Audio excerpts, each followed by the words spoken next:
ಎಲ್ಲರಿಗೂ ಅಣತೆ ಕಿಚನ್ಗೆ ಸ್ವಾಗತ. ನಾನಿವತ್ತು ಅಕ್ಕಿ ತರಿ ಉಪ್ಪಿಟ್ಟು ಮಾಡ್ತಾ ಇದ್ದೀನಿ. ಹಬೆಯಲ್ಲಿ ಬೇಯಿಸಿ ಮಾಡುವಂತಹ ಉಪ್ಪಿಟ್ಟು ಇದಾಗಿರುತ್ತದೆ. ಇವತ್ತು ನಾನು ಅರ್ಧ kg ಅಕ್ಕಿ ತರಿಯನ್ನು ತೆಗೆದುಕೊಂಡಿದ್ದೀನಿ. ಈ ಅಕ್ಕಿ ತರಿಯನ್ನು ತೊಳೆದು 2 ರಿಂದ 3 ಸಲ ತೊಳೆದು ಇದನ್ನು 10 ನಿಮಿಷಗಳ ಕಾಲ ನೆನೆ ಇಟ್ಕೊಳ್ತಾ ಇದ್ದೀನಿ. ಈ 10 ನಿಮಿಷ ನೆನೆ ಇಟ್ಕೊಳ್ಳೋದ್ರಿಂದ ಉಪ್ಪಿಟ್ಟು ಮೃದುವಾಗಿ ಬರುತ್ತದೆ. ಮತ್ತು ನಾನು ಇದಕ್ಕೆ ಒಂದು ದಪ್ಪ ತೆಂಗಿನಕಾಯಿಯ ತುರಿಯನ್ನು ತೆಗೆದುಕೊಂಡಿದ್ದೀನಿ ನಾನು.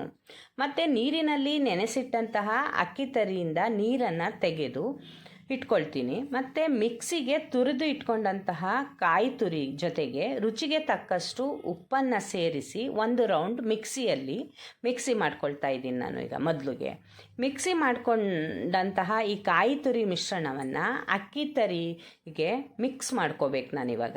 ಈ ಎರಡನ್ನು ಕೈಯಿಂದನೇ ನಾವು ಸಹ ಮಿಕ್ಸ್ ಮಾಡಬೇಕು. ಈ ಸೌಟಿಂದೆಲ್ಲ ಮಿಕ್ಸ್ ಮಾಡಿದ್ರೆ ಅದು ಸರಿ ಬರೋಲ್ಲ. ಹಾಗಾಗಿ ಕೈಯಿಂದನೇ ಚೆನ್ನಾಗಿ ಮಿಕ್ಸ್ ಮಾಡ್ಕೊಳ್ತಾ ಇದ್ದೀನಿ. ಜೊತೆಗೆ ಇದಕ್ಕೆ ಎಷ್ಟು ನೀರು ಬೇಕು ಅಷ್ಟನ್ನು ಸ್ವಲ್ಪವೇ ಹಾಕ್ಕೊಳ್ತಾ ಇದನ್ನು ಕಲಸಿಟ್ಕೊಳ್ತಾ ಇದ್ದೀನಿ.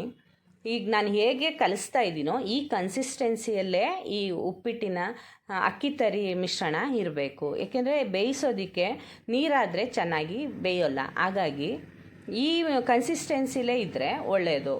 ಮತ್ತು ಇದಕ್ಕೆ ಬೇಕಾದರೆ ನಾವು ಏನು ಅವರೆಕಾಳಾದರೂ ಹಾಕ್ಕೋಬೋದು ಅಥವಾ ಬಟಾಣಿ ಆದರೂ ಹಾಕ್ಕೋಬೋದು.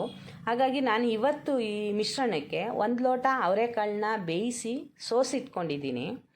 ಈ ಬೇಯಿಸಿ ಸೋಸಿಟ್ಕೊಂಡಂತಹ ಅವರೆಕಾಳು ಮಿಶ್ರಣವನ್ನು ಈ ಅಕ್ಕಿ ತರಿ ಮತ್ತು ಕಾಯಿ ತುರಿ ಮಿಶ್ರಣ ಏನಿತ್ತೋ ಅದಕ್ಕೆ ಮಿಕ್ಸ್ ಮಾಡ್ಕೊಳ್ತೀನಿ. ಯಾಕೆಂದರೆ ಇದನ್ನು ಹಾಕಿ ಮಾಡೋದ್ರಿಂದ ರುಚಿ ಇನ್ನೂ ತುಂಬ ಚೆನ್ನಾಗಿ ಬರುತ್ತೆ. ಆದ್ದರಿಂದ ಇದನ್ನು ಸಹ ಈ ಅಕ್ಕಿ ತರಿ ಮಿಶ್ರಣಕ್ಕೆ ಹಾಕಿ ಚೆನ್ನಾಗಿ ಮೇಲಿಂದ ಕೆಳಗಡೆಗೆ ಮಿಕ್ಸ್ ಮಾಡ್ಕೋಬೇಕು. ಚೆನ್ನಾಗಿ ಈ ಮಿಕ್ಸ್ ಮಾಡಿ ಇಟ್ಕೊಳ್ಬೇಕು.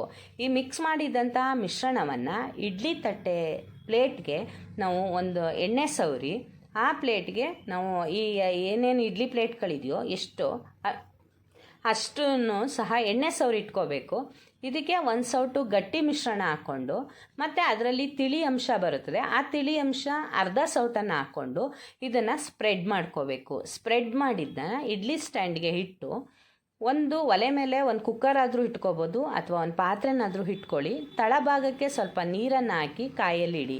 ಈ ಕಾದಂತಹ ನೀರಿನ ಒಳಗಡೆ ಈ ತುಂಬಿದಂತಹ ಮಿಶ್ರಣವನ್ನು ಇಟ್ಟು ಅದರ ಮೇಲೆ ಒಂದು ಪಾತ್ರೆಯನ್ನು ಮುಚ್ಚಿ 10 ರಿಂದ 15 ನಿಮಿಷಗಳ ಕಾಲ ಈ ಹಬೆಯಲ್ಲಿ ಬೇಯಿಸಿಟ್ಕೋಬೇಕು. ಹಬೆಯಿಂದ ಬೇಯಿಸಿದ್ದಂತಹ ಈ ಮಿಶ್ರಣವನ್ನು ತಣ್ಣಗಾಗಲು ಬಿಡಬೇಕು. ಈ ತಣ್ಣಗಾದ ಮೇಲೆ ಈ ರೀತಿ ಹೇಗೆ ಆಗಿದೆಯೋ ತಣ್ಣಗೆ ಈಗ ನೋಡ್ತಾ ಇದ್ದೀರಲ್ಲ, ಈ ಇಡ್ಲಿ ತಟ್ಟೆಲಿ ಏನಿದೆ ಮಿಶ್ರಣ ಇದು ತಣ್ಣಗಾದ ಮೇಲೆ ಒಂದು ಪಾತ್ರೆಗೆ ಮಾಡಿರುವಂತಹ ಎಲ್ಲ ಮಿಶ್ರಣಗಳನ್ನು ಈ ಒಂದು ಪಾತ್ರೆಗೆ ಹಾಕೋಬೇಕು.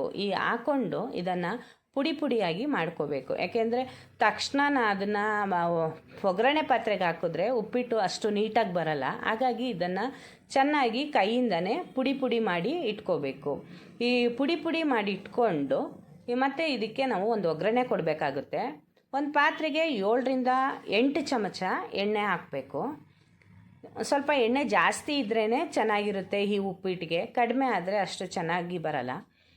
ಮತ್ತು ಇದು ಎಣ್ಣೆ ಕಾದ್ಮೇಲೆ ಇದಕ್ಕೊಂದು 2 ಚಮಚ ಸಾಸಿವೆ ಹಾಕಿ ಈ ಸಾಸಿವೆ ಸಿಡಿದ ನಂತರ 1-2 ಸ್ಪೂನು ಕಡಲೆಬೇಳೆಯನ್ನು ಹಾಕಿ ಈ ಕಡಲೆಬೇಳೆ ನಂತರ 1-2 ಸ್ಪೂನು ಉದ್ದಿನಬೇಳೆ ಹಾಕಿ ಎರಡನ್ನು ಚೆನ್ನಾಗಿ ಬಾಡಿಸಿಕೊಳ್ಳಿ. ಈ ಬಾಡಿದಂತಹ ಮಿಶ್ರಣಕ್ಕೆ ಕರಿಬೇವು ಮತ್ತು ಹಸಿಮೆಣಸಿಕಾಯಿಯನ್ನು ಹಾಕಿ, ಹಸಿಮೆಣಸಿಕಾಯಿ ಎಷ್ಟು ಬೇಕು ಖಾರಕ್ಕೆ ಅಷ್ಟನ್ನು ಹಾಕಿ ಬಾಡಿಸಿಕೊಳ್ಳಿ. ಈ ಚೆನ್ನಾಗಿ ಬಾಡಿಸಿದ ಮಿಶ್ರಣಕ್ಕೆ ಈ ಪುಡಿ ಮಾಡಿ ಇಟ್ಕೊಂಡಂತಹ ಅಕ್ಕಿ ತರಿಯ ಮಿಶ್ರಣವನ್ನು 7 ರಿಂದ 8 ನಿಮಿಷಗಳ ಕಾಲ ಈ ಒಗ್ಗರಣೆ ಪಾತ್ರೆಗೆ ಹಾಕಿ 7 ರಿಂದ 8 ನಿಮಿಷಗಳ ಕಾಲ ಇದನ್ನು ಕೆದ್ಕೋಬೇಕು. 7 ರಿಂದ 8 ನಿಮಿಷ ಆದಮೇಲೆ ಕೊನೆಯಲ್ಲಿ ಇದಕ್ಕೆ ಕೊತ್ತಂಬರಿ ಸೊಪ್ಪನ್ನು ಹಾಕಿ ಕೆದಕಿದರೆ ಉಪ್ಪಿಟ್ಟು ರೆಡಿ ಆಗುತ್ತದೆ. ಈ ಉಪ್ಪಿಟ್ಟು ಜೊತೆಗೆ ನಿಂಬೆಹಣ್ಣಿನ ರಸವನ್ನು ಮಿಕ್ಸ್ ಮಾಡ್ಕೊಂಡು ತಿಂದರೆ ಇನ್ನೂ ತುಂಬ ಚೆನ್ನಾಗಿ ಬರುತ್ತದೆ. ನಿಮಗೆ ಈ ಥರದ ಉಪ್ಪಿಟ್ಟು ಇಷ್ಟ ಆದರೆ ಲೈಕ್ ಮಾಡಿ, ಶೇರ್ ಮಾಡಿ, ಸಬ್ಸ್ಕ್ರೈಬ್ ಮಾಡಿ.